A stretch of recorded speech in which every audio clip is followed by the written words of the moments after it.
Y en este momento no hay un sitio más bonito en el mundo entero. Oh no. Allí donde se encuentra el Señor nos sentimos satisfechos. Templos en Dios y gozando este pedazo del cielo. Loué soit Dieu. Y todo el oro del mundo no se pone con eso. Y su gloria para nosotros son perlitas del cielo.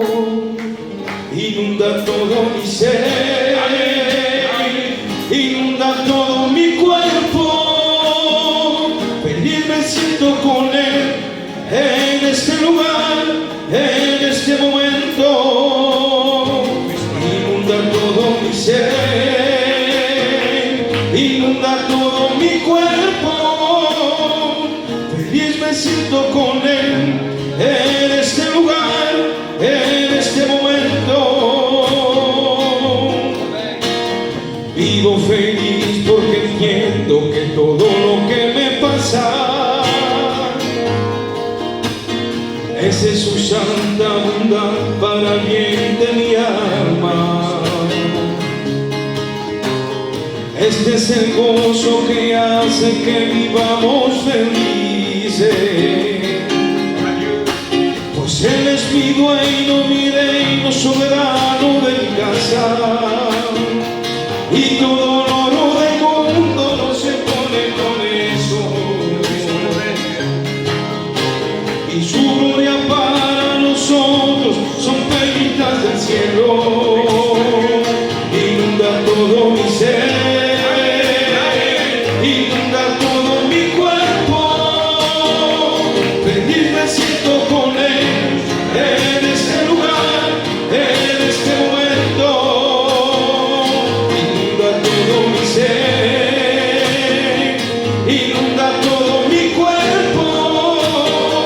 Feliz me siento con Él en este lugar, en este momento.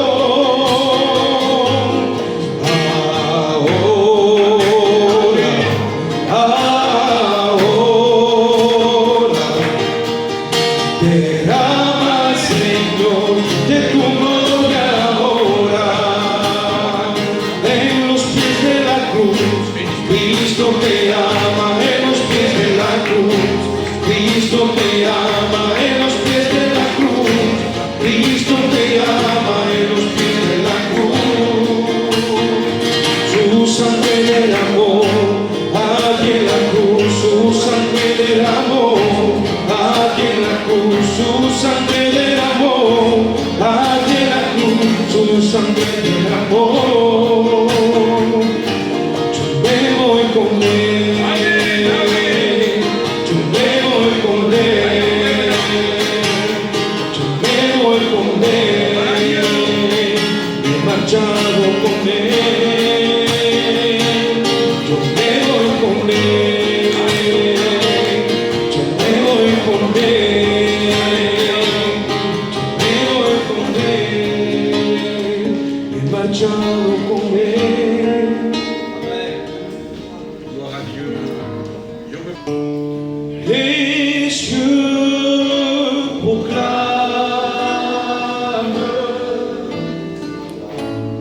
la gloire du ressuscité. Rien n'est égal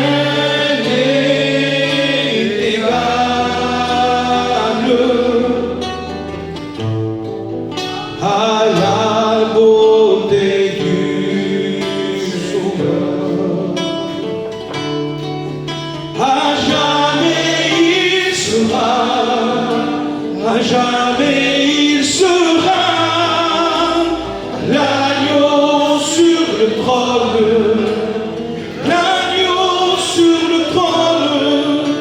Je fléchis les genoux, Béni soit Dieu. je fléchis les genoux pour t'adorer, mon Dieu. Je veux chanter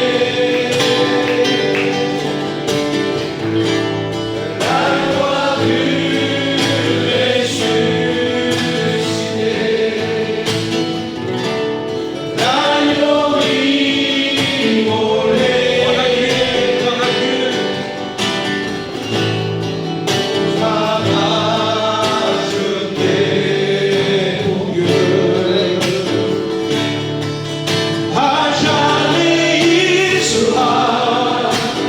Jamais il sera l'agneau sur le trône, l'agneau sur le trône. Je fléchis les genoux, je fléchis les genoux pour t'adorer, toi seul.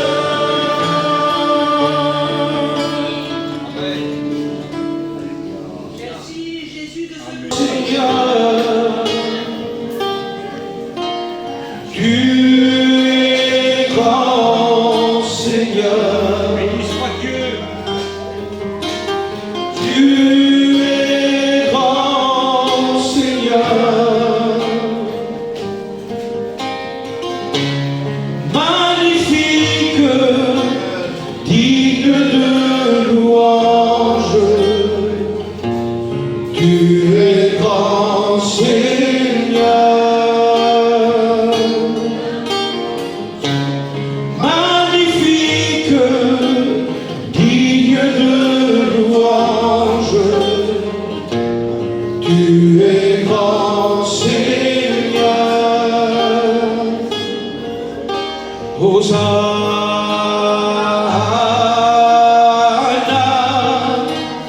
au plus haut des cieux, que notre roi soit glorifié.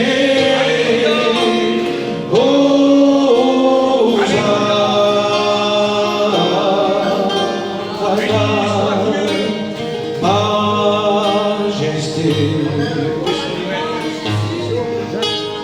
à lui la majesté. À Jésus soit louange, honneur et gloire. Hosanna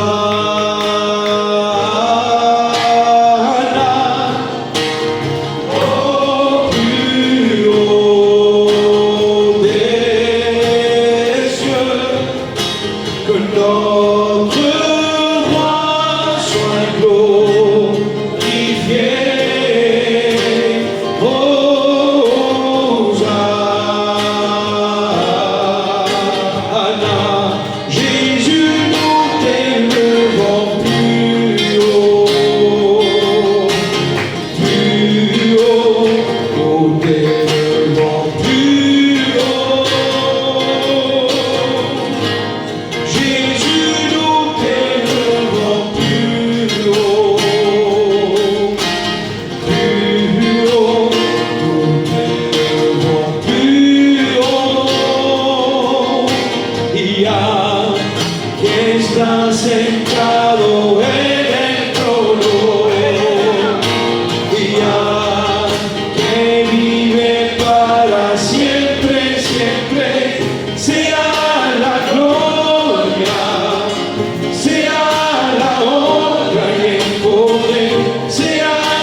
está sentado en el trono y al que vive para siempre, siempre, sea la gloria, sea la honra y el poder, sea la gloria, sea la honra y el poder.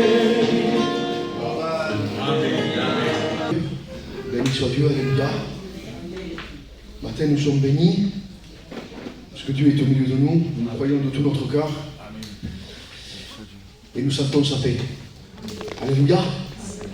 Avant de commencer à rentrer dans le thème du sujet ce matin, je voudrais simplement éclaircir un point. C'est important de le faire ce matin par rapport à notre frère Isaac, le chantre. Voilà, il y avait des rumeurs sur lui comme quoi le frère bien allait dans des églises calvinistes, puis qu'il était devenu calviniste, quoi. Alors j'ai eu un entretien avec lui, dès que j'ai entendu la nouvelle, je l'ai appelé tout de suite, je lui ai dit Isaac, qu'est-ce qui se passe? Il m'a dit Michel, c'est pas ça du tout. Il dit j'étais chez moi à Marseille, il n'y avait pas de culte chez nous, et il y avait des églises baptistes réformées, ce qui est différent déjà des calvinistes, et j'ai été dans un culte là-bas parce qu'il n'y avait pas de culte chez moi, mais j'y étais comme ça une fois, mais mon intention n'est pas d'aller dans les calvinistes, c'est simplement dans le but de prendre le culte. Je voudrais simplement faire une parenthèse, même par rapport à la mission. La mission ne nous interdit pas de prendre le culte dans des mouvements baptistes. Parce que les baptistes et les calvinistes ne sont pas pareils. Les calvinistes croient à la prédestination. La seule différence qu'il y a entre nous et les baptistes, c'est que les baptistes ne manifestent pas les dons spirituels, et nous ne les manifestons. Mais il y a toute une liste d'églises dans lesquelles la mission nous permet de prendre notre culte. Et les églises baptistes en font partie. Gloire à Dieu. Amen. Voilà, c'est important d'éclaircir les choses, pour pas qu'il y ait des rumeurs au milieu de nous, et pour pas qu'on reste dans la confusion. Gloire à Dieu. Isaac est un frère de l'église de Tarascon, et il n'a pas l'intention de devenir calviniste. Gloire à Dieu. Amen. Et ce matin, je voulais simplement m'entretenir avec vous sur le thème du baptême dans le Saint-Esprit. Alléluia. Ça fait quelques fois qu'on a des discussions avec les frères sur le baptême dans le Saint-Esprit. Et je voudrais simplement que ce matin, qu'on puisse, au travers de la parole de Dieu, comprendre qu'est-ce que le baptême dans le Saint-Esprit, qu'est-ce que être baptisé dans le Saint-Esprit. Gloire à Dieu. Amen. Donc, on va simplement prendre un texte ce matin ensemble dans l'évangile de Jean, au chapitre 3.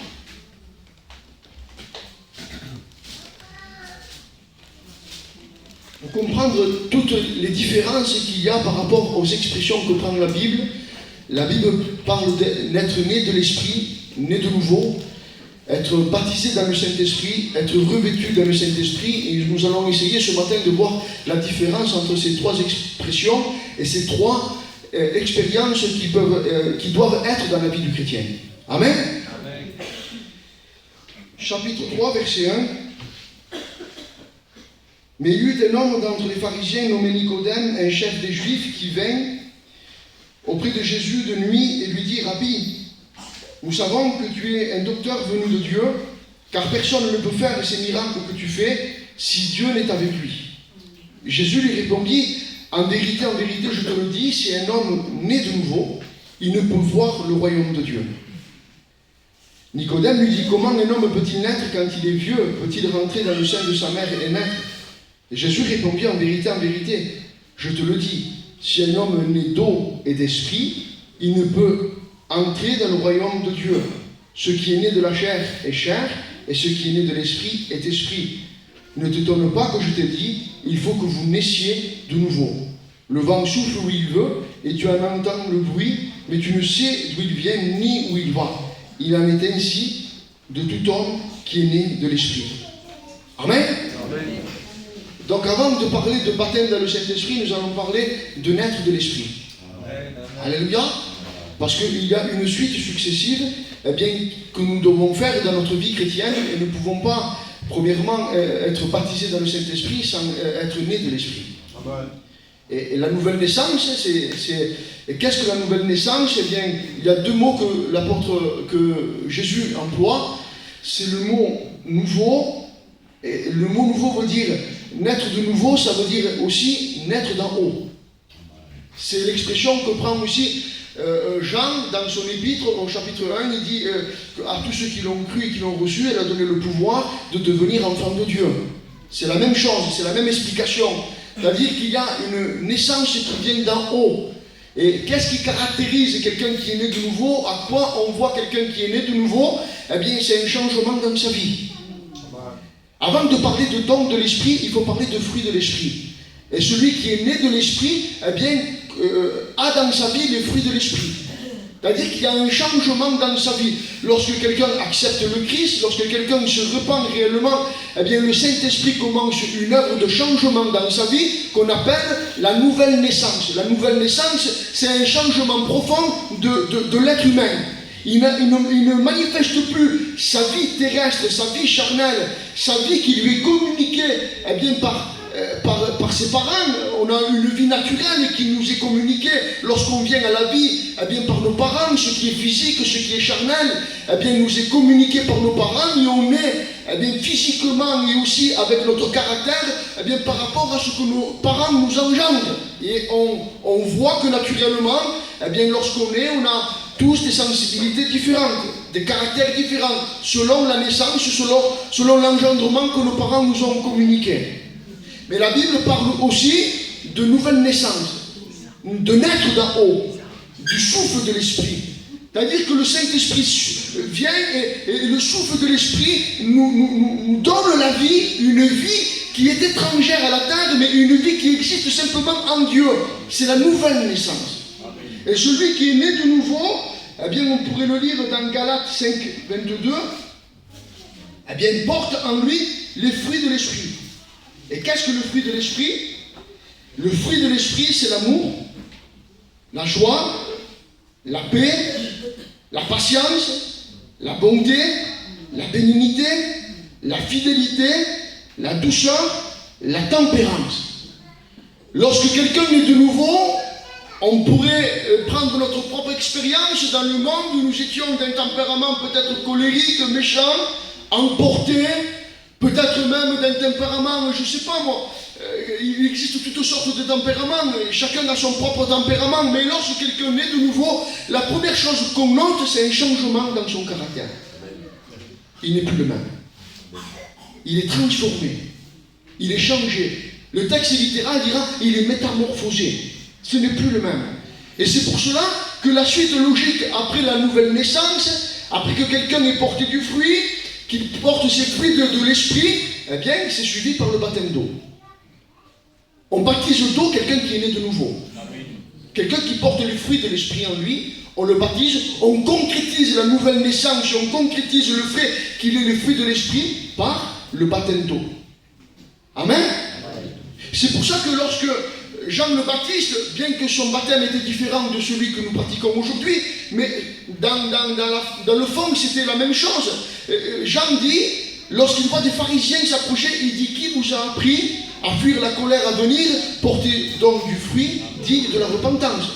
C'est-à-dire que vous voulez vous faire baptiser sans porter le fruit eh bien qu'on doit porter pour être baptisé.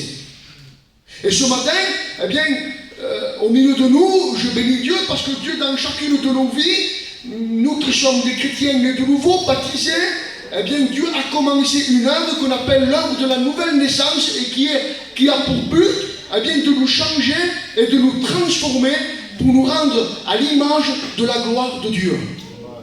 Le diable avait défiguré eh bien, l'image de l'homme en le frappant par le péché, mais lorsque nous naissons de nouveau, nous sommes aussi, il y a un terme qui est semblable à celui de la nouvelle naissance, c'est le terme régénéré. Ça veut dire que Dieu nous a remis à notre état d'origine.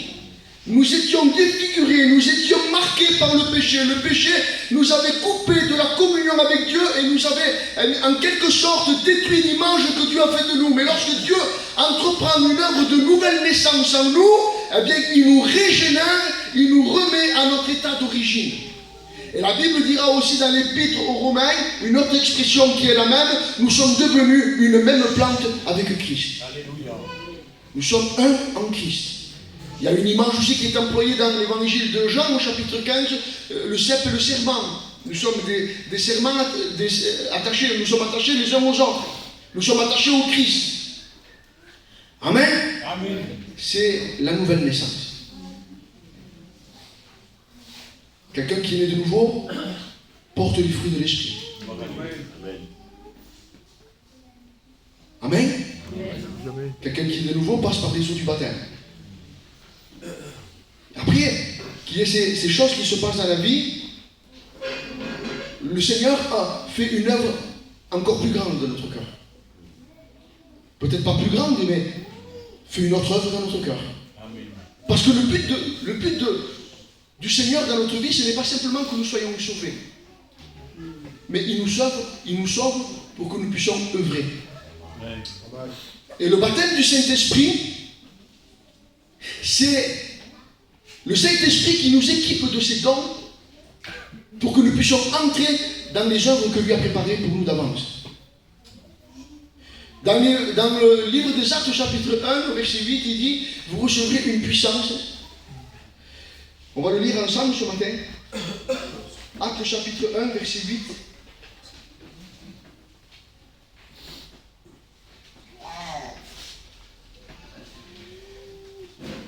Mais vous recevrez une puissance sur le Saint-Esprit survenant sur vous, et vous serez mes témoins à Jérusalem, dans toute la Judée, dans la Samarie, et jusqu'aux extrémités de la terre.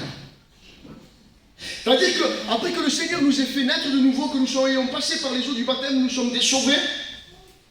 Nous sommes dans les critères de Dieu parce que le Saint-Esprit nous a rendus capables, nous a changés, nous a transformés à l'image de son Fils et nous a rendus victorieux sur le péché parce qu'il a changé notre nature. Nous avons une nature capable de vaincre le péché. Nous ne vivons plus selon les attraits de ce monde, mais nous vivons une vie de l'Esprit. C'est-à-dire que le Saint-Esprit se manifeste dans notre caractère et nous portons le caractère de l'Esprit dans notre vie. Mais le Saint-Esprit va plus loin. Non seulement il nous donne ses fruits, mais la Bible dit le Saint-Esprit survenant sur vous, vous serez remplis ou revêtus de l'Esprit. Et là, le Saint-Esprit nous donne tous les dons nécessaires pour les œuvres à laquelle il nous a appelés. Et nous allons voir ensemble, amen, ce matin, que le baptême du Saint-Esprit n'est pas une option, mais que le baptême du Saint-Esprit est le processus normal que chacun d'entre nous dans lequel nous devons passer. Amen. Comment nous savons que nous sommes baptisés dans le Saint-Esprit? Et là, c'est la grande question, où il y a beaucoup de divisions parmi les différents groupes. Pas dans la mission, la mission, nous avons tous la même, et au milieu de nous, nous avons tous la même direction, mais par rapport aux autres groupes, il y a des différences, mais nous croyons dans ce que la Bible dit. Certains disent que les dons ont cessé et qu'ils sont restés pour les apôtres simplement. Mais nous croyons que les dons sont encore d'actualité. Amen. Et la Bible dit que chaque fois qu'il y a eu baptême dans le Saint-Esprit, le signe visible qu'il y a eu baptême dans le Saint-Esprit, nous allons le voir au travers des différents textes de la parole de Dieu. Lorsque les gens furent baptisés du Saint-Esprit, le signe visible, c'était qu'ils se mirent à parler en langue ou à prophétiser. Dans l'Ancien comme dans le Nouveau Testament.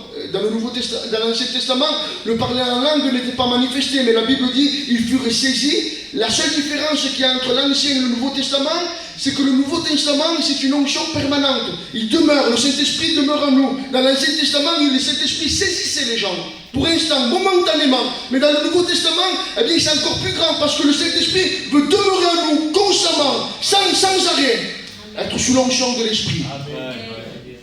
Et l'Ancien Testament nous donne une note.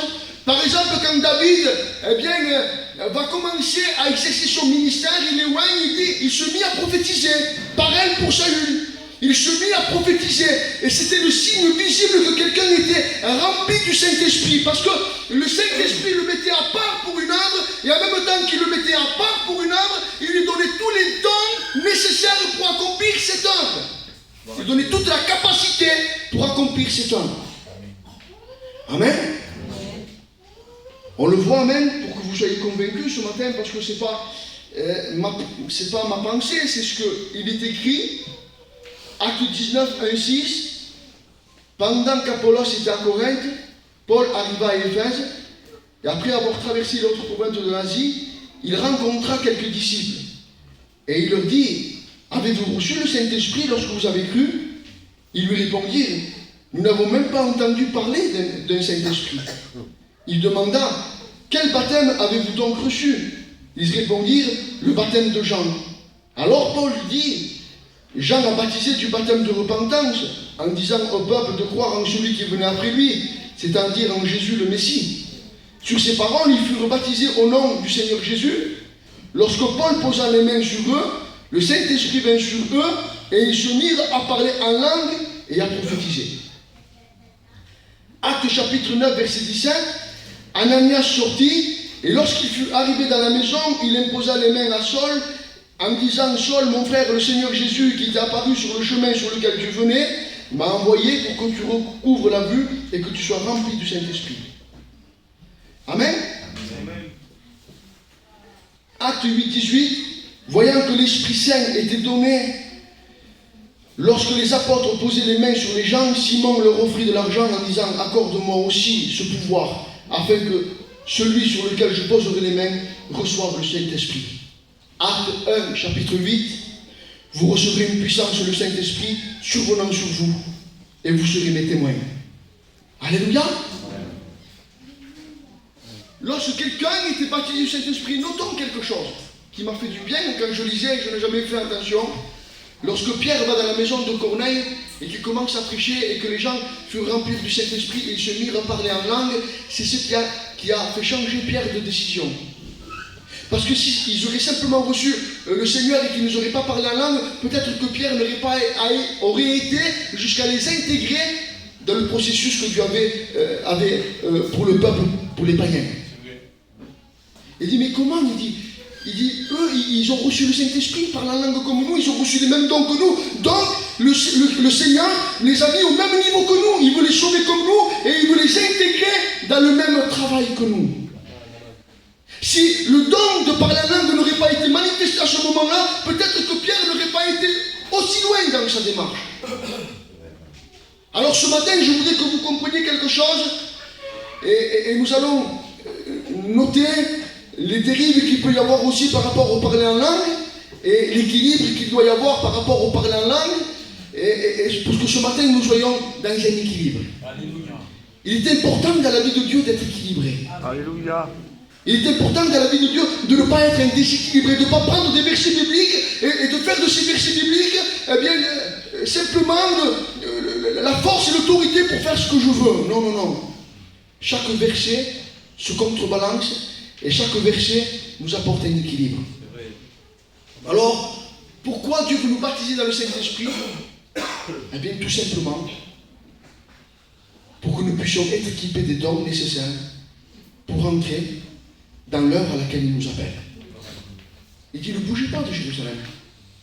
N'allez pas nulle part. Vous êtes nés de nouveau bien. Votre caractère a été changé bien. Il dit maintenant à chacun d'entre vous, j'ai des œuvres que j'ai préparées d'avance, mais pour que vous puissiez être capable de rentrer dans ces œuvres-là, il faut que maintenant vous soyez remplis du Saint-Esprit. Et ce matin, alléluia, il faut que nous comprenions que pour avoir cette puissance nécessaire, le Saint-Esprit est celui qui détient la puissance de Dieu. Et il nous donne des acomptes de cette puissance pour que nous puissions rentrer dans ces œuvres. Amen. Gloire à Dieu. Alors ce matin, avant de rentrer dans 1 Corinthiens 12, 1 Corinthiens 13 et 1 Corinthiens 14, nous allons simplement aborder une question qui est plutôt simple. Comment recevoir le baptême du Saint-Esprit? Tout simplement en le croyant par la foi. Deuxièmement, en le recherchant. Et les Épîtres nous disent en le recherchant ardemment. Gloire à Dieu. Recherchons à être remplis du Saint-Esprit. Comment? Pas en essayant de...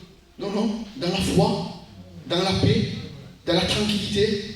Seigneur, je crois que ce que tu as dit est pour moi. Je le crois. Seigneur, je le recherche et je le désire ardemment. Pourquoi? Parce que les dons que Dieu nous donne. Je disais, j'avais une conversation à l'exhortation avec les frères. Vous vous rendez compte que je peux me perdre par un don? Comment, Michel? Parce que le don que j'ai peut me faire entrer dans l'orgueil, et mon orgueil m'éloigner de Dieu. Je peux me perdre à cause de ma prédication.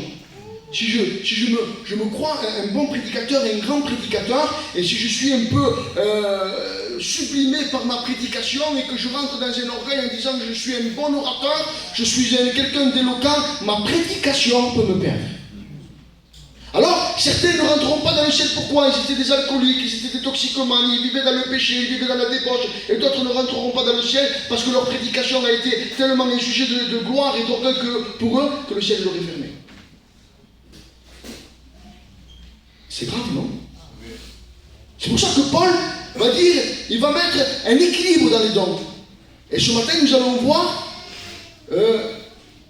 le don qui fait toujours un peu, comment dire ça, qui est toujours un peu compliqué, même dans les épîtres, c'est le don de parler en langue.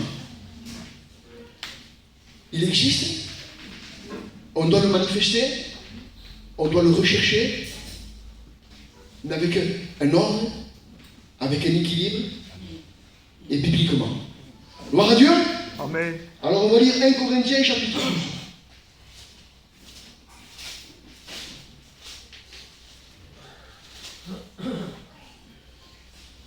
Pour ce qui concerne les dons spirituels, je ne veux pas, frères, que vous soyez dans l'ignorance. Vous savez que lorsque vous étiez païens, vous vous laissiez entraîner vers les idoles muettes, selon que vous étiez conduits. Et retenez cette introduction de Paul, elle est très importante. C'est pourquoi je vous déclare que nul, s'il parle par l'Esprit de Dieu, ne dit « Jésus est anathème », et que nul ne peut dire « Jésus le Seigneur » si ce n'est par le Saint-Esprit. Il y a diversité de dons, mais le même Esprit. Diversité de ministères, mais le même Seigneur. Diversité d'opérations, mais le même Dieu qui opère tout en tous. Amen. Alors, l'église de Corinthe avait un problème concernant, avait une question, parce qu'il faut savoir que le chapitre 12, le chapitre 13 et le chapitre 14 est une réponse de Paul à une question. On ne sait pas quelle est cette question réellement, mais on sait qu'elle concerne particulièrement le don de parler en langue. Pourquoi? Parce qu'à l'époque de Corinthe, il faut remettre les choses dans leur contexte. Il existait, Corinthe était en Grèce, et il y avait des temples dédiés aux idoles, et dans ces temples, on adorait des idoles, et dans ces temples, il y avait des prêtres et des prêtresses. Et quand les prêtres et les prêtresses faisaient rentrer leurs adeptes dans ce temple, et qu'ils commençaient à adorer les idoles, il y avait à un certain moment des hommes et des femmes qui rentraient en transe et qui étaient là dans un état un peu second et qui commençaient à dire des choses et qui commençaient à parler dans une langue incompréhensible et qui commençaient même à prophétiser, à dire certaines choses. Il dit, ne soyez pas dans l'ignorance, c'est pour ça qu'il commence le texte comme ça. Il dit, vous savez, lorsque vous étiez païens, vous vous laissiez entraîner vers les idoles muettes selon que vous étiez conduits. Et les Corinthiens, parce qu'ils manquaient de connaissances concernant les choses de l'esprit, recherchaient activement ce don, ils recherchaient activement ces choses-là. Pourquoi? Parce que pour eux, ça ressemblait au culte païen et ils se disaient, si nous avons ces dons-là, nous serons élevés et nous serons grands, aussi grands que les prêtres et les prêtresses païennes. Gloire à Dieu. Le contexte est très important. Notez la différence entre Acte 2, lorsque les gens ont parlé en langue, tous les comprenaient. Corinthiens 12, personne ne comprenait. Pourquoi? Parce qu'à un moment donné, dans l'église de Corinthe, il y a eu un mélange. Il y a eu un manque de connaissances. Il y a eu, si vous voulez, une confusion entre ce qui était vrai et entre ce qui était faux. Et c'est pour ça que Paul remet l'équilibre en disant non, attention, il dit, chapitre 14, il dit, je veux que tous vous parliez en langue. Et il dit, moi-même, je parle en langue plus que vous tous. Il dit même, recherchez les dons. Mais il dit que ces choses-là se fassent dans un équilibre. Que ces choses-là se fassent dans un ordre. Si quelqu'un rentre et vous voit en train de parler en langue, ne dira-t-il pas que vous êtes fou? Notez Acte 2, les gens étaient glorifiés Dieu. Église de Corinthe, les gens disent qu'ils sont fous. Vous voyez que ce n'est pas la même chose. Donc ce matin, pourquoi est-ce que je vous parle de ces choses-là? Parce qu'on doit rechercher des dons. On doit rechercher à être rempli du Saint-Esprit. On doit rechercher à parler en langue. Parce que c'est le signe visible, bien qu'on est baptisé dans le Saint-Esprit. Mais on doit le faire. Il dit, Paul, je parle en langue plus que vous tous, mais lorsque je suis seul. Il dit, lorsque vous êtes ensemble, il dit, eh bien, si quelqu'un a un don des langues et que l'autre interprète bien, il dit que cela se fasse. Il dit maintenant, si tous parlent la langue successivement et que personne ne donne d'interprétation, qu'ils se taisent. Et je voudrais vous donner une note. Et je voudrais vous dire quelque chose, que le don de prophétie n'est pas au-dessus de la parole de Dieu. Que c'est la parole de Dieu qui analyse la prophétie. Et que la parole de Dieu est maîtresse sur les dons. Et qu'on ne peut pas faire d'un don, il dit, juger de ce qui est prophétisé au milieu de vous. Examiner de ce qui est dit au milieu de vous. Et dit, si ce n'est pas en conformité avec ce qui est écrit, alors on doit l'examiner. Et pourquoi je vous parle de tout ça ce matin? Parce que Dieu nous appelle à être des hommes remplis du Saint-Esprit, à être des hommes qui rentrent dans les œuvres dans lesquelles Dieu nous a appelés, mais pas d'une manière confuse, pas d'une manière déséquilibrée, mais d'une manière équilibrée, d'une manière conduite par Dieu, d'une manière qui se fait dans l'ordre et d'une manière qui est efficace. Le Saint-Esprit est toujours efficace. Le Saint-Esprit ne apporte jamais de confusion. Le Saint-Esprit apporte toujours de la clarté. Amen. Alléluia. Alors ce matin, peut-être que ce matin, certains au milieu de nous, et je le sais, ne savaient pas trop. On a eu une discussion la dernière fois sur le parler en langue, sur le baptême du Saint-Esprit. À quoi ça sert? Pour qui? Pourquoi? Quand? Le baptême du Saint-Esprit est un processus normal dans la vie de Dieu. Maintenant que les dons que nous recevons ne font pas de nous des hommes au-dessus des autres. C'est pas parce que je parle la langue que je suis au-dessus de mon frère. Amen, amen. C'est pas parce que je prophétise que j'ai une autorité au-dessus dans l'église. C'est vrai, amen. Parce que si tu as le don de l'esprit, que tu n'as pas le fruit de l'esprit, et j'ai le droit de douter de ton don. Parce que Dieu ne peut pas accorder des dons sans fruit. Il faut un fruit, il faut un don. On ne peut pas avoir de don et après le fruit. Il faut d'abord avoir le fruit et après le don. On met souvent l'accent sur le don, oui, mais il faut le fruit. Il dit, le Saint-Esprit va dire, mettez-moi à part des gens qui ont un bon témoignage, qui sont remplis d'Esprit Saint, mais qui ont un bon témoignage, qui ont le fruit. Alléluia. Et après ils ont le don.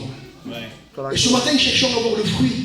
Et lorsque nous aurons le fruit, automatiquement le don se manifestera. Automatiquement le don viendra dans notre vie. Mais avant d'avoir le don, il faut avoir le fruit. Et ce matin, alléluia, eh bien que ceux qui n'ont pas le fruit demandent le fruit. Et que ceux qui ont le fruit et qui sentent et qui sont travaillés par le Saint-Esprit pour recevoir le don, qui demandent le don. Mais que tout se fasse dans un équilibre. Et que tout se fasse selon la parole de Dieu. Et que tout se passe dans un but. Paul va dire, les dons sont donnés pourquoi? Pour l'édification commune. Le don n'est pas fait pour nous-mêmes, le don est fait pour édifier nos frères. C'est pour ça qu'entre 1 Corinthiens 12 et 1 Corinthiens 14, il y a 1 Corinthiens 13, et donc qui nous parle de l'amour. Et le don est donné pour édifier, pour construire, pour bâtir. On parlera, si vous voulez, dimanche prochain des dons de l'esprit, des 9 dons. Quels sont l'application et à quoi nous servent les 9 dons dans notre vie et dans la vie de l'Église. Ce matin, j'ai voulu simplement vous parler de la nouvelle naissance et du baptême dans le Saint-Esprit. Et après, nous verrons, si vous voulez, les 9 dons de l'Esprit. On pourrait parler vite fait du don de prophétie. Le don de prophétie, il édifie.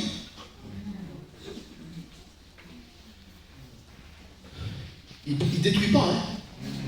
Il édifie. Amen. Il construit, il bâtit. Il encourage, il console. Il n'apporte pas un jugement. La guinste. C'est vrai, hein, des fois, elle dit bon.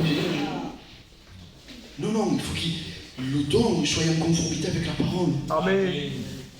Et quand le don est la parole, et quand les chants sont la parole, et quand la prédication est la parole, et tout est conduit selon la parole, eh bien Dieu bénit. Et ce matin, je ne voudrais pas qu'on se trompe. Je voudrais ce matin qu'on soit dans l'équilibre concernant ces choses. Parler en langue, on pourrait en parler vite fait. C'est le seul don où le mot édifier est en relation avec soi-même.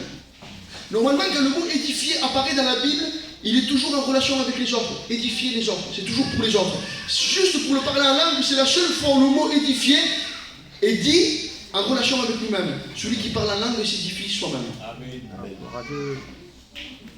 Merci de ton Père. Je dirais moi qu'il est important de s'édifier soi-même avant de vouloir édifier les autres. Parce que si moi-même je ne suis pas édifié, je ne pourrai pas édifier les autres. Amen. Pour ça qu'il dit, lorsque vous parlez en langue, il dit moi je parle en langue plus que vous tous. Certainement que Paul, lorsqu'il était... Qu'est-ce que le parler en langue? Je voudrais vous le dire rapidement. Le mot parler en langue, c'est le mot glossolalie. C'est-à-dire que c'était une langue qui était comprise. Les gens la comprenaient, cette langue. C'était une langue humaine. Bon, après vous me direz, je crois qu'il existe plus de 70 dialectes dans le monde parlés. Ça fait, on ne les connaît pas tous, hein. Mais cependant, c'était une langue connue. Ce n'était pas des cris. Ce n'était pas de l'extase. Non, c'était une langue qui venait d'une manière surnaturelle alors qu'on ne la connaissait pas. Le Saint-Esprit nous faisait parler dans une langue qu'on ne connaissait pas. Et tout à coup, on se mettait à parler dans une langue qu'on ne connaissait pas. Et les gens étaient édifiés, les gens comprenaient. Ces choses-là existent encore de nos jours. La prophétie existe encore de nos jours. Mais je voudrais que ces dons, eh bien, soyons en conformité avec ce que Dieu me dit.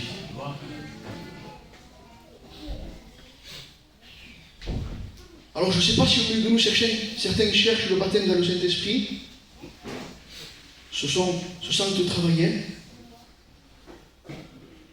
La Bible dit ils leur imposèrent les mains, et des fois ils parlaient en langue, ils étaient baptisés dans le Saint-Esprit. C'est pas obligé que ça se passe comme ça, ça peut se passer de différentes manières. Dans un moment de prière personnelle, on prie, le Seigneur nous baptise dans le Saint-Esprit, on est rempli du Saint-Esprit, mais sachez une chose, que jamais on parlera en langue, que jamais on prophétisera, que jamais pour les serviteurs de Dieu on aura un don de guérison, ou un don de connaissance, ou un don de sagesse pour notre propre gloire. C'est toujours pour les autres. Gloire à Dieu. Pour ça que Paul va dire, c'est quoi tes intentions? C'est quoi ta motivation? Ta motivation, c'est l'amour pour tes frères. La motivation, c'est les âmes qui se convertissent. La motivation, c'est l'édification de l'Église. Alors Dieu certainement va t'accorder des dons. Maintenant, si tu es là parce que tu jalouses le parler en langue et que tu crois que le parler en langue va faire de toi quelqu'un de plus grand que l'autre. Non, tu te trompes. Et il dit pour ça que vous demandez, vous ne recevez pas, parce que quand vous demandez mal. Vous ne demandez pas avec un bon état d'esprit. Mais ce matin, que notre motivation, Dieu sonde nos cœurs et nos reins, que lorsque nous demandons quelque chose, la motivation soit toujours pure et vraie. Amen. Soit toujours dans le but d'édifier les autres. La gloire à Jésus. Je le crois de tout mon cœur ce matin, que Dieu veut bénir l'Église de Gloire à Dieu. Tarascon. Alléluia. Vous l'enrichir de dons, vous l'enrichir de talents, vous l'enrichir de choses qui viennent de l'Esprit, vous l'enrichir de choses surnaturelles, il n'y a pas de problème. Je le crois que demain, dans nos réunions d'évangélisation, des malades peuvent être guéris. Amen. Je le crois que dans nos réunions d'évangélisation, même des possédés peuvent être libérés. Je le crois. Amen. Je crois que nos chrétiens peuvent être baptisés dans le Saint-Esprit. Je crois qu'ils peuvent prophétiser. Je crois qu'on peut, au milieu de nous, avoir des dons de connaissance, de sagesse, des dons de foi. Je le crois, il faut les demander, parce que c'est la richesse et c'est la puissance de l'Église, ça. Quand il n'y a plus de dons, il n'y a plus de puissance, il n'y a plus de richesse, il y a simplement une parole qui reste sans efficacité. Mais la Bible dit que la parole est esprit et vie, et en même temps que la parole est communiquée, le Saint-Esprit, au travers de la parole, on nous communique la vie qui est dans la parole. Et ce matin, il faut que chacun d'entre nous désirons et nous recherchions à porter du fruit et à porter les dons de l'Esprit. On ne peut pas rester une vie chrétienne sans, à un moment donné, connaître une Pentecôte. S'il n'y a pas de Pentecôte, s'il n'y a pas l'effusion de l'Esprit dans notre vie, s'il n'y a pas la puissance de l'Esprit dans notre vie, nous resterons des chrétiens qui resteront à Jérusalem. mais qui jamais iront en Samarie, qui jamais s'étendront et qui jamais auront de la puissance bien pour témoigner. On restera à Jérusalem, on restera simplement des chrétiens sauvés et qui manifestent le fruit, mais qui jamais ne manifesteront les dons. Et ce matin, alléluia, nous ne sommes pas des baptistes réformés, nous ne sommes pas non plus des calvinistes, nous ne sommes pas non plus des extraterrestres, nous sommes des chrétiens pentecôtistes. Et des chrétiens pentecôtistes manifestent les dons avec équilibre, avec force et avec puissance. Nous voulons que dans nos réunions, il y ait la puissance du Saint-Esprit qui se manifeste. Amen, amen. J'étais béni dans l'exhortation, je crois que c'est Jean-Paul qui a prié. Il dit Seigneur que dans nos réunions, il puisse y avoir des guérisons. Amen. Et ça faisait longtemps que j'entendais plus ça. Parce qu'on a oublié des fois. Le train de ce monde nous fait oublier que l'Église de Dieu est appelée à vivre le surnaturel. Amen. On ne doit pas rechercher à nous créer une atmosphère surnaturelle. Mais on doit demander à Dieu, Seigneur, que les choses qui sont de l'Esprit se manifestent au milieu de nous. Amen. Qu'il y ait des vies transformées, que nos vies émanent de la puissance de Dieu, émanent de la vie de l'Esprit. Imaginez-vous qu'après avoir prêché, Pierre, 3000 âmes se convertissent, deuxième prédication, 5000 âmes se convertissent. Alors avant d'être né de nouveau et avant d'être rempli du Saint-Esprit, une femme lui dit, tu étais avec Jésus, ça va, s'escape. Parce qu'il n'était pas rempli, parce qu'il n'était pas né de nouveau. Mais quelqu'un qui est né de nouveau, quelqu'un qui est rempli de l'Esprit, est un homme rempli de puissance, de feu, d'autorité. Lorsque Élie était saisi par l'Esprit, il dit, amenez-moi tous les faux prophètes, amenez-moi tous, on va voir qui est le vrai Dieu. Et lorsque quelqu'un est rempli de l'Esprit, il est rempli de l'audace de Dieu, il est rempli de la puissance du Saint-Esprit. Lorsque Pierre passait son ombre et guérissait des malades, les mouchoirs de Paul, parce que cet homme émanait tellement, c'est pas le mouchoir qui avait la force, vous comprenez, mais cet homme voyait des hommes tellement remplis de l'Esprit, que quand il voyait Jésus, et la foi se manifestait. Vous voulez que les gens se convertissent, est-ce que vous voulez que nos familles se convertissent? Quand ils nous voient, il faut qu'ils voient un homme rempli de l'Esprit, il faut qu'ils voient Jésus. Et automatiquement, la foi va naître en eux. Ce matin, alléluia, je bénis Dieu. Parce que le désir de Dieu, c'est que nous soyons remplis de l'Esprit. Jésus n'a pas pu se payer le luxe de ne pas être rempli du Saint-Esprit. Luc, chapitre 4, verset 1. Il est dit qu'il a été conduit par l'Esprit dans le désert. Il fut rempli du Saint-Esprit dans le désert. Luc, chapitre 4, verset 14, il était revêtu de la puissance de l'Esprit. Si Jésus, notre Maître, nous a montré la voie par excellence, et nous a montré qu'est-ce que doit être la vie d'un chrétien, une vie remplie et revêtue de l'Esprit. À plus forte raison, moi Michel, charnel comme je suis, engendré d'une génération de pécheurs, j'ai besoin de l'action de l'Esprit dans ma vie pour être né de nouveau et pour être rempli du Saint-Esprit. Parce que naturellement, ma sagesse humaine est diabolique, et si je veux me conduire par ce que je sais, ce que je connais, par mon savoir-faire gitan, je ne vais rien transmettre à l'Église, mais ce que l'Église a besoin, c'est que chacun d'entre nous, nous puissions, dans la part que Dieu nous a réservée, transmettre les choses de l'Esprit. Le Saint-Esprit, la Bible nous dit, donne les dons à qui? À qui il veut. Celui qui jeûne, celui qui prie, celui qui recherche, il dit, recherchez ardemment. Maintenant, si Dieu ne te le donne pas, il ne te le donne pas, il est souverain. Cherche-le, il dit. Demande-le, désire-le, c'est bon pour toi. Mais il dit maintenant, s'il ne te le donne pas, ne boude pas. Tu as compris, le Saint-Esprit fait ce qu'il veut. Et il dit, mais il te le donnera, il te donnera autre chose. Il te donnera ce qui convient pour toi. Parce que d'avance, lui, dans sa préscience, il y a une œuvre spéciale qui t'attend, qui est pour toi. Et toi, tu n'as pas besoin de ce don, tu as besoin d'un autre don. Eh bien, Dieu va te donner ce don-là pour l'œuvre à laquelle il t'a appelé. Toute ma vie, moi, j'ai voulu savoir chanter et jouer de la guitare. Mais j'y arrive pas. C'est pas ce que j'ai essayé, quand j'étais jeune, j'ai essayé, en guitariste, j'ai essayé. 4 notes, j'ai jamais réussi. J'ai acheté une guitare, j'ai essayé. j'ai compris que ce n'était pas le don que Dieu voulait me donner. Et ce matin, alléluia, nous ne recherchons pas quelque chose qui va nous élever, Amen. Amen, mais amen. quelque chose qui va édifier les frères, Par la gloire. qui va faire du bien aux frères. Amen. Amen. Il y a des frères qui n'ont pas conscience qu'ils ont un don. Vous savez, il y a des gens que quand on les voit, ils nous communiquent de la joie. Ils n'ont rien fait, hein. Ils n'ont rien dit. Tu vois un frère, et par ce qu'il est, ce qu'il représente, je sais pas, il te communique de la joie. Mais lui, peut-être qu'il ne le sait même pas. Ce matin, Dieu t'a équipé de dons et de talents qu'il faut que tu mettes en valeur pour tes frères, non pour toi-même. Ne crois pas que tu es quelqu'un. La volonté de Dieu, c'est pas de mettre quelqu'un à part. Il dit, nous avons tous, il dit, nous sommes un corps et chacun fait partie du corps.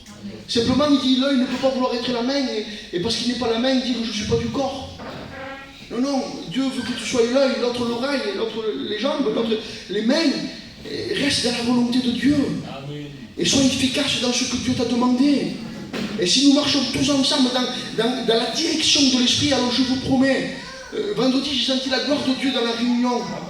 J'ai vu que Dieu voulait nous montrer une voie où il fallait répondre aux pécheurs, où il fallait arrêter simplement de prêcher un message, mais qu'il fallait répondre aux besoins qu'il y avait. On a cadré les réunions, pourquoi? Parce qu'on a fait sortir le Saint-Esprit de nos réunions en disant, nous, Saint-Esprit, il faut que tu bénisses quand je prêche, il faut que tu bénisses quand on chante, il faut que tu bénisses quand on témoigne. Mais le Saint-Esprit dirait, mais si je ne veux pas que ce soit dans cet ordre, moi, je fais ce que je veux quand même, non? C'est moi Dieu, c'est moi le Saint-Esprit. Vous n'êtes pas appelés à me donner des ordres à moi, c'est moi qui vous conduis à vous. Et si je veux que dans une réunion tu prêches, je veux pas que tu prêches pas. Et si je veux bénir sans ton concours, eh bien je bénis sans ton concours. Et ce matin, alléluia, il faut que nous comprenions que nous devons redonner la place à Dieu qui est la sienne. Alléluia. Et nous devons le laisser nous bénir comme lui veut nous bénir.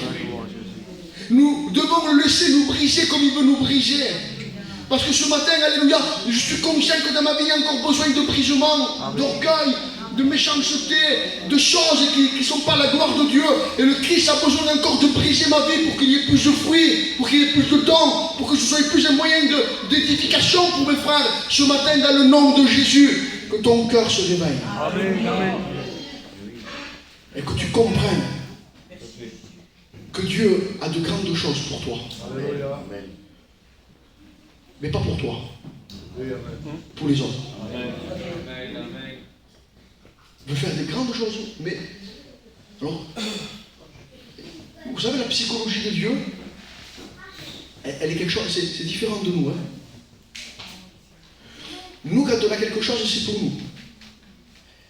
Et quand on a quelque chose, ça nous élève. Dieu, c'est tout le contraire. Quand il nous donne quelque chose, c'est pas pour nous, c'est pour les autres. Et quand on a ce que Dieu nous donne, ça nous écrase. Et c'est compliqué quand même. Hein? Tu veux un don? Tu veux les fruits de l'esprit? Attends-toi à être brisé. Attends-toi à être passé au broyeur. Pourquoi? Parce qu'il ne peut pas y avoir de mélange entre ce qui est charnel et entre ce qui est l'esprit de Dieu. Non, non, Dieu veut que son huile. Il veut que lui dans ton cœur. Alors ce matin, je ne vais pas aller plus loin, je ne sais pas quelle heure il est. 11h20. On ne va pas aller plus loin. On va simplement prier et demander à Dieu que ta volonté se fasse dans nos vies, Seigneur. Alléluia. Je ne veux pas t'imposer quelque chose, Seigneur, mais je veux que ta volonté s'impose à ma vie. Je veux me taire, Seigneur, et que toi, tu bénis. Écoutez, Einstein était l'homme le plus intelligent qui a existé. Hein. Pour l'instant, on n'a pas trouvé d'homme qui est plus intelligent que lui. Et il a dit des choses intelligentes, puisque c'était un homme intelligent. Et il a dit, on ne peut pas s'imaginer qu'en faisant toujours les mêmes choses, avoir un résultat différent. Et nous, on croit que toujours en faisant les mêmes choses, prêcher, si, comme ça, on va avoir toujours un résultat différent. Alors Dieu nous dit non, je ne suis pas dans un cadre, moi. Alléluia. Amen. Mais par contre, moi, je vous fais rentrer dans mon cadre. Et ce matin, nous voulons rentrer dans le cadre de Dieu. Et lui laisser la liberté de changer certaines choses, si lui veut les changer. Dans nos cœurs, dans nos vies, dans l'église, dans nos foyers, dans nos enfants.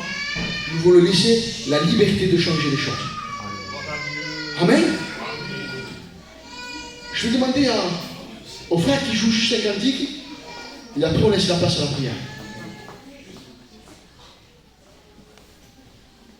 Le salut.